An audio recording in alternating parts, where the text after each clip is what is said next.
बच्चों। आज हम कक्षा 7 वसंत का 5वां पाठ पढ़ेंगे, मिठाई वाला पाठ का दूसरा भाग। पहले भाग में हमने जो पढ़ा था उसके बारे में एक बार जान लेते हैं संक्षेप में।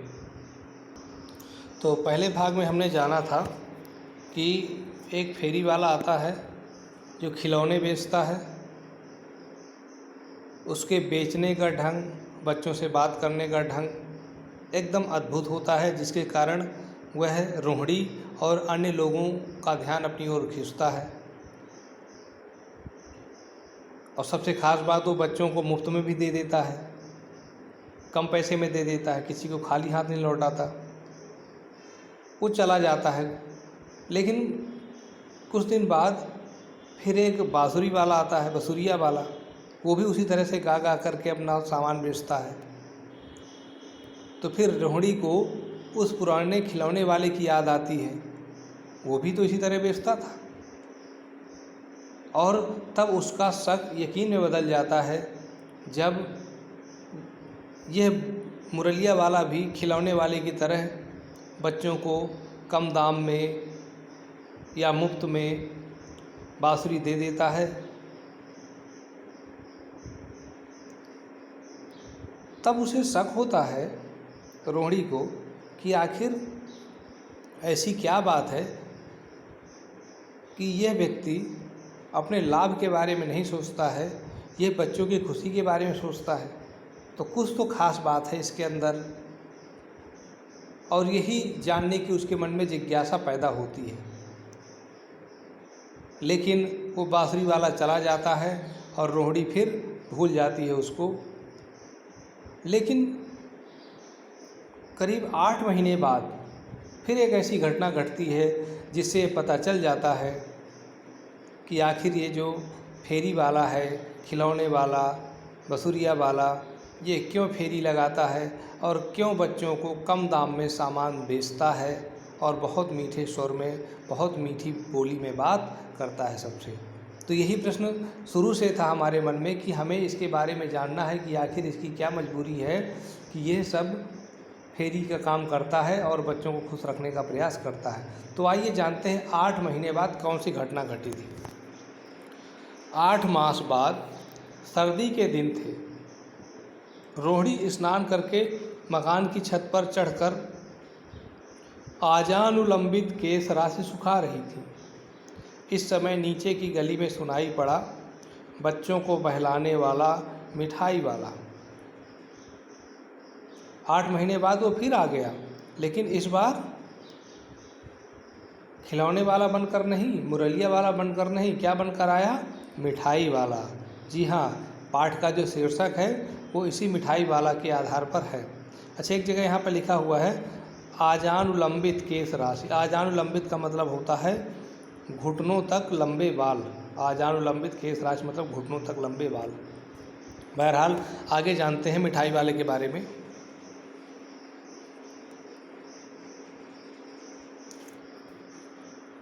मिठाई वाले का स्वर उसके लिए परिचित था।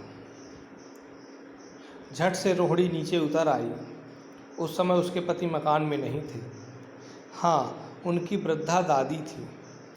रोहिणी उनके निकट आकर बोली, दादी, चुन्नू मुन्नू के लिए मिठाई लेनी है?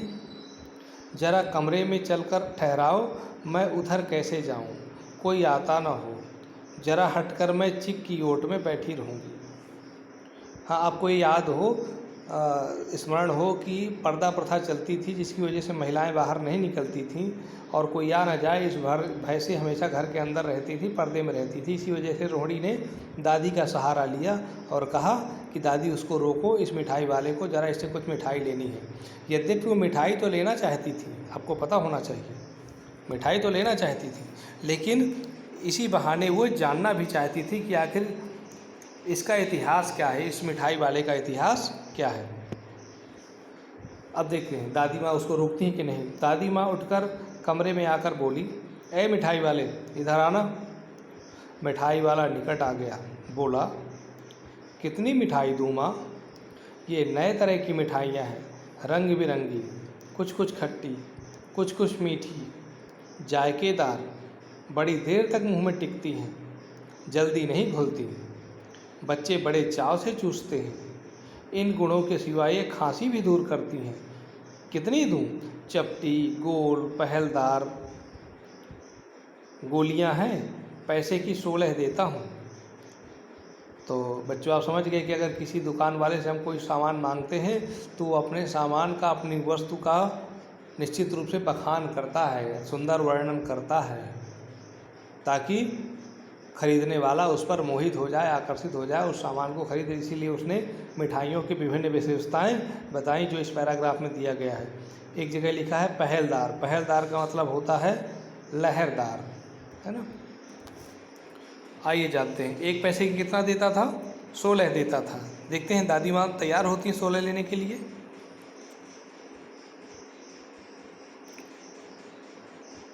दादी बोली, 16 तो बहुत कम होती हैं, भला 25 तो देते। मिठाई वाला, नहीं दादी, अधिक नहीं दे सकता, इतना भी देता हूँ, यह अब मैं तुम्हें क्या, खैर मैं अधिक न दे सकूँगा।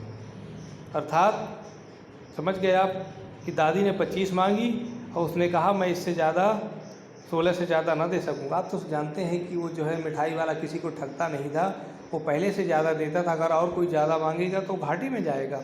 बहरहाल देखते हैं तैयार होता है कि नहीं होता। रोहिणी दादी के पास ही थी, बोली, दादी फिर भी काफ़ी सस्ता दे रहा है। देखिए रोहिणी समझदार थी। दादी फिर भी काफ़ी सस्ता दे रहा है, 4 पैसे की ले लो, यह पैसे रहे। मिठाई वाला मिठाइयाँ गिनने लगा, तो 4 की दे दो। अच्छा 25 नहीं, 20 ही दो। अरे हाँ, मैं बूढ़ी हुई, मोल भाव अब मुझे ज़्यादा करना आता ही नहीं। देखिए दादी कह रहे हैं कि मोल भाव करना नहीं आता है, लेकिन कर तो रही है ना। देखो 25 की जगह 20 मांगने लगी। कहते हुए दादी के पोपले मुंह से जरा सी मुस्कुराहट फूट निकली। रोहिणी ने दादी से कहा, दादी इससे पूछो, तुम इस शहर में और कभी आए थे या पहली बार आए हो? यहाँ के निवासी तो तुम हो नहीं। देखिए अब रोहिणी ने असली बात पर आ गई।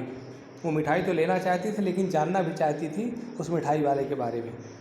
तो दादी के माध्यम से पूछ रही थी। दादी ने इस कथन को दोहराने की चेष्टा की ही थी कि मिठाई वाले ने उत्तर दिया, पहली बार नहीं और भी कई बार आ चुका हूँ। देखिए मिठाई वाला सुन चुका था रोहिणी का प्रश्न, इसीलिए उसने उत्तर दिया, पहली बार नहीं और भी कई बार आ चुका हूँ। रोहिणी चिक की आड़ से बोली, चिक यानी पर्दे की आड़ से बोली, यही मिठाई बेचते हुए आए थे या कोई और चीज़ लेकर आए थे? देखिए उसे अपना संशय दूर करना था। मिठाई वाला हर्ष, संशय और विस्मयादि भाव में डूबकर बोला, इससे पहले मुरली लेकर आया था और उससे भी पहले खिलौने लेकर। देखिए अब तो पूरा यकीन हो गया रोहिणी को। रोहिणी का अनुमान ठीक निकला। अब तो वह इससे और भी कुछ बातें पूछने के लिए अस्थिर हो उठी। वह बोली, इन व्यवसायों में भला तुम्हें क्या मिलता होगा? वह बोला, मिलता भला क्या है, यही खाने भर को मिल जाता है, कभी नहीं भी मिलता है, पर हाँ संतोष, धीरज और कभी कभी असीम सुख जरूर मिलता है, और यही मैं भी चाहता हूँ। देखिए बात प्रकट होकर आ गई। उसने कहा कि मुझे इसमें लाभ नहीं होता है, लेकिन क्या मिलता है मुझे? सुख मिलता है, संतोष मिलता है, धीरज मिलता है। और इन्हीं प्रश्नों के उत्तर अभी रोहिणी को जानना है। सो कैसे, वह भी बताओ, रोहिणी ने पूछा।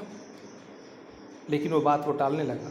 अब व्यर्थ उन बातों की क्यों चर्चा करूं, उन्हें आप जाने ही दें, उन बातों को सुनकर आपको दुख ही होगा। तो रोहिणी कहने लगी, जब इतना बताया है तब और भी बता दो, मैं बहुत उत्सुक हूँ, तुम्हारा हर्जा न होगा, मिठाई और भी ले लूँगी। देखिए एक तरह से रोहिणी ये कह रही थी कि तुम्हारा समय बर्बाद नहीं होगा, मैं और ज़्यादा मिठाई ले लूँगी, ज़रा मुझे बता दो कि तुम ऐसा क्यों कर रहे हो। तो देखते हैं आदमी के साथ जब मजबूरी होती है तो आदमी क्या क्या नहीं करता है। उसके पास पैसे की मजबूरी नहीं थी, वो एक धनी आदमी था, लेकिन एक मजबूरी ऐसी थी जिसके कारण उसको ये सब करना पड़ता था। आइए जानते हैं क्या है। देखिए मिठाई वाला अपनी कहानी बताता है।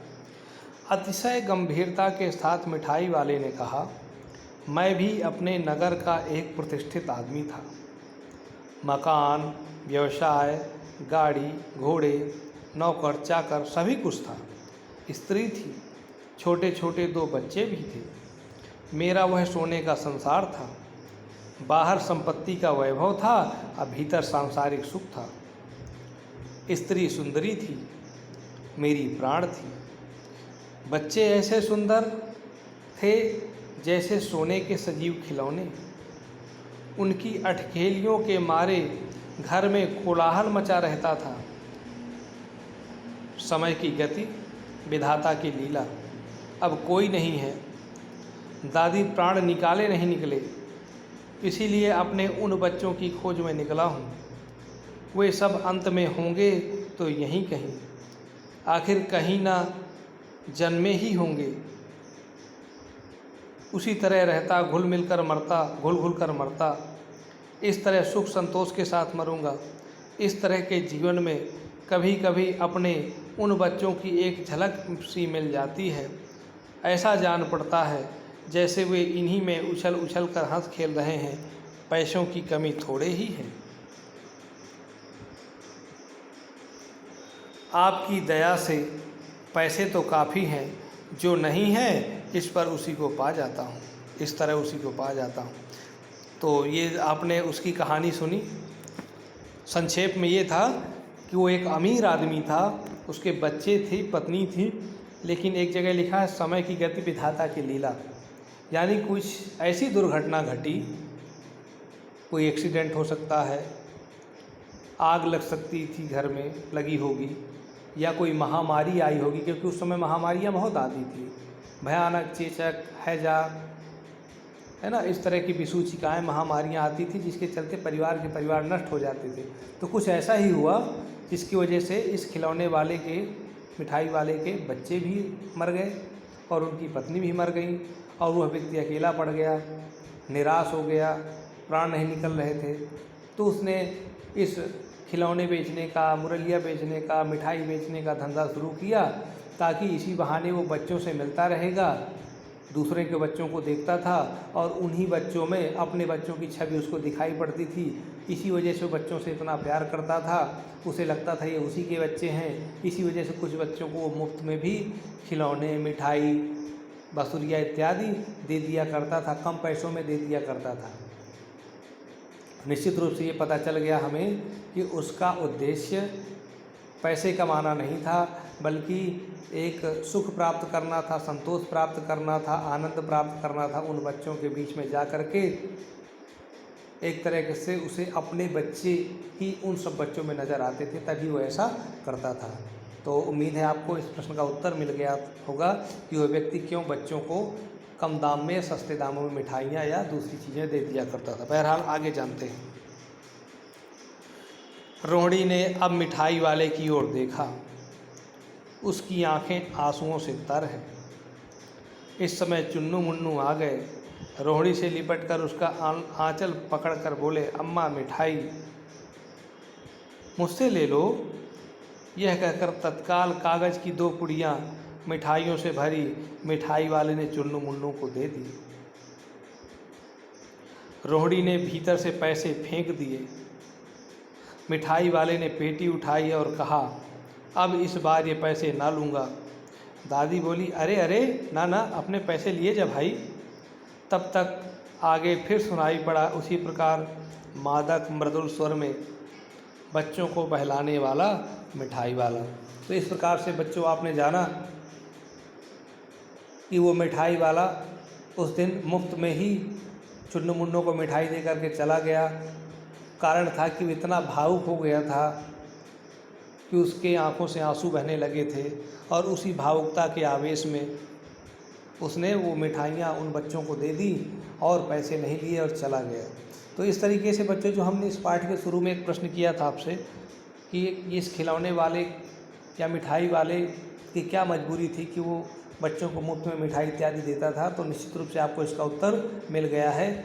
और पिछली बार मैंने कुछ प्रश्न दिए थे, तो उन प्रश्नों को आपने लिख के भेजा भी था। 5 नंबर तक मैंने बताया था आपको, रोहिणी को मुरली वाले किशोर से खिलौने वाले का स्मरण क्यों हुआ, यहाँ तक मैंने बता दिया था पिछले वीडियो में। अब 6वें प्रश्न की बात करते हैं। किसकी बात सुनकर मिठाई वाला भावुक हो गया था? उसने इन व्यवसायों को अपनाने का क्या कारण बताया था? तो निश्चित रूप से वह रोहिणी की बात सुन करके मिठाई वाला भावुक हो गया था। दादी की बात सुन करके, रोहिणी और दादी दोनों हम लिख सकते हैं, रोहिणी और दादी। यद्यपि दादी ने कुछ खास प्रयोजन नहीं दिखाया, लेकिन फिर भी लिख सकते हैं। दादी और रोहिणी की बात सुन करके मिठाई वाला भावुक हो गया था। उसने इन व्यवसायों को अपनाने का मूल कारण यह बताया था कि उसका भी एक सुखी समृद्ध परिवार था, लेकिन किसी कारणवश, चाहे वो महामारी रही हो या कोई दुर्घटना रही हो, उसके बच्चे और उसकी पत्नी की मृत्यु हो गई थी। इसी वजह से वो दूसरे के बच्चों में अपने बच्चों की छवि देखता था और खिलौने, मिठाई इत्यादि बेच करके उन बच्चों को प्रसन्न करने की कोशिश करता था, और उसे लगता था कि ये उसी के बच्चे हैं जो प्रसन्न हो रहे हैं। तो इसी से उसको बड़ा संतोष, धीरज, आनंद प्राप्त होता था। इसीलिए उसने इस व्यवसाय को अपनाया था। तो उम्मीद है इस पाठ का ये 6वां प्रश्न आपसे बन जाएगा। 7वां, इस बार ये पैसे ना लूँगा। कहानी के अंत में मिठाई वाले ने ऐसा क्यों कहा? तो इसका बहुत ही सरल और सहज उत्तर है कि मिठाई वाला अपनी कहानी बताते वक्त बहुत ज़्यादा भावुक हो गया था, और उसी भावुकता के कारण उसकी आंखों में आंसू आ गए थे। वह पुनः दुखी हो गया था, और जब किसी व्यक्ति के दुख को कोई दूसरा व्यक्ति बटाता है तो निश्चित रूप से उस व्यक्ति से भी उसको बड़ा स्नेह, लगाव, सहानुभूति हो जाती है। तो निश्चित रूप से उसने रोहिणी और उसके बच्चों को और दादी को एक अपना आत्मीय समझा था, क्योंकि बड़ी आत्मीयता से उसने अपनी कहानी उनको बताई थी। तो निश्चित रूप से जो सहृदय व्यक्ति होता है अपने आत्मीय जनों से लाभ लेने की कोशिश नहीं करता है, तो अपनी उसी भावुकता और आत्मीयता के कारण उसने रोहिणी से उन पैसों को लेने से मना कर दिया था। ठीक है, तो ये उत्तर आप इस तरीके से बना के लिख देंगे। एक अपनेपन का भाव आ गया था। ठीक है, सरल शब्दों में आप लिख देंगे। इस कहानी में रोहिणी चिक के पीछे से बात करती है। क्या आज भी औरतें चिक के पीछे से बात करती हैं? यदि करती हैं तो क्यों? आपकी राय में क्या ये सही है? तो इस प्रश्न का उत्तर आपको अपने आप लिखना है, और इस प्रश्न का जो मूल अर्थ है वो मैं आपको बता दे रहा हूँ। इसमें आपसे ये पूछा जा रहा है कि क्या औरतें आज भी पर्दों के पीछे से बात करती हैं? और अगर पर्दों के पीछे से बात करती हैं तो क्यों करती हैं? क्या बाहर आने से डरती हैं? क्या किसी को अपना चेहरा दिखाना पसंद नहीं उनको? या वो अपने से बड़ों का सम्मान करती हैं? या एक परंपरा है, या उनके संस्कार हैं? और आपको बताना है क्या ऐसा करना सही है। अगर सही है तो क्यों सही है, अगर आपको लगता है कि गलत है तो उस गलती के भी 2 कारण आप ज़रूर लिखिएगा कि पर्दे के पीछे से बात करने से सही नहीं है और इससे ऐसा ऐसा नुकसान होता है। और अगर आपको लगता है कि पर्दे के पीछे से बात करना सही है तो आपको लिखना है कि हाँ इसके ये फ़ायदे हैं। ठीक है, तो आप इसका उत्तर अपने आप से बना के लिखेंगे। और फ़ायदा नुकसान कैसे हो सकता है कि जैसे पर्दे के अंदर से बात करती हैं तो निश्चित रूप से एक परंपरा का अनुपालन करती हैं, बड़ों का सम्मान करती हैं, और निश्चित रूप से उससे क्या है कि उनका जो है सौंदर्य भी बढ़ता है, और उनमें अगर कोई अवगुण है तो दूसरे लोगों को दिखाई नहीं पड़ता है। तो ये कुछ आप उसमें तर्क दे सकते हैं। ठीक है, और उसमें क्या है कि औरतें लड़ती झगड़ती भी नहीं है, अंदर नहीं आएंगी तो बाहर सामने दूसरे लोगों से बोलने में भी उन्हें संकोच होगा। ये कुछ फ़ायदे हो सकते हैं, लेकिन नुकसान क्या हो सकते हैं अगर आप चाहें तो मैं उसके उत्तर बता सकता हूँ कि उससे क्या है कि उनके मन में एक आत्मविश्वास की कमी आती है, एक संकोच आता है, वो अपने आप को बाहर निकालने में संकोच करती हैं और अपना आत्म विकास नहीं कर पाती हैं, उनका विकास कुंद पड़ जाता है।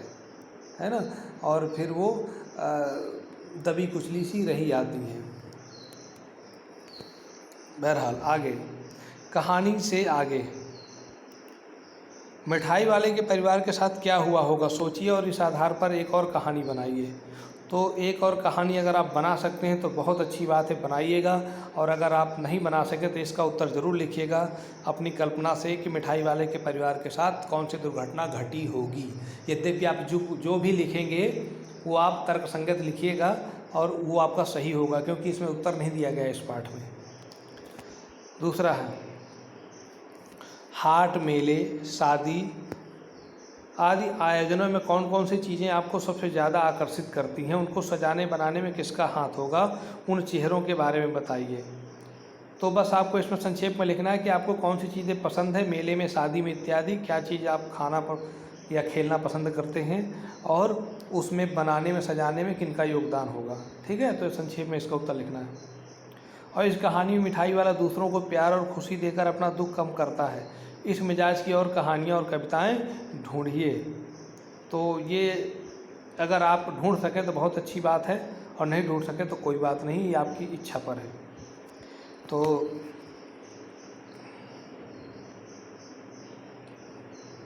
बस इस पाठ में यही है, इतना ही है। शेष हम अब अगले वीडियो में अगला पाठ पढ़ाएंगे। तो इस पाठ के जितने प्रश्न मैंने बताए हैं उनको सही तरीके से उत्तर लिख करके और अपने नोटबुक की जो फ़ोटो है खींच करके मुझे भेजिएगा, ताकि मैं देख सकूं कि आपने कितना कार्य किया है। करना सभी को है, कुछ लोग क्या है कि देख लेते हैं वीडियो, करते नहीं हैं। सबको करना है, भेजना है, नहीं तो अचानक से फिर जब स्कूल खुलेगा हम नोटबुक मांग लेंगे तो फिर आप लोगों को बड़ी तकलीफ़ होगी, अचानक से आप कर नहीं पाएंगे। इसलिए काम को थोड़ा थोड़ा समाप्त करते जाइए। तो आज के लिए बस इतना ही, शेष अगले वीडियो में। इस वीडियो को देखने के लिए आपका बहुत बहुत धन्यवाद।